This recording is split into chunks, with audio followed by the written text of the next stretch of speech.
The creation story, Genesis 1 to 2. In the beginning, there was nothing, no sky, no land, no people. Then God created everything. Day 1. Light and darkness. God said, "Let there be light," and there was light.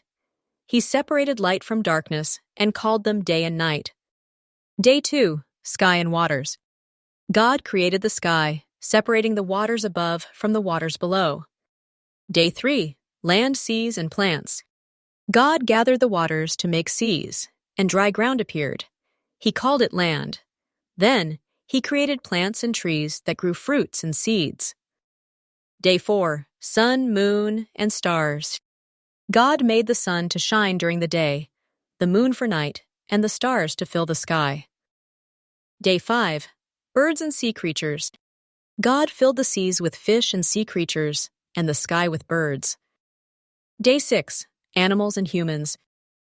God created land animals, like lions, cows, and elephants. Then he created humans in his own image. Adam, the first man. Eve, the first woman, made from Adam's side to be his companion. Day 7. Rest. God saw that everything he made was very good, and on the seventh day he rested, setting an example for rest and worship. Humans were made in God's image, with value and responsibility.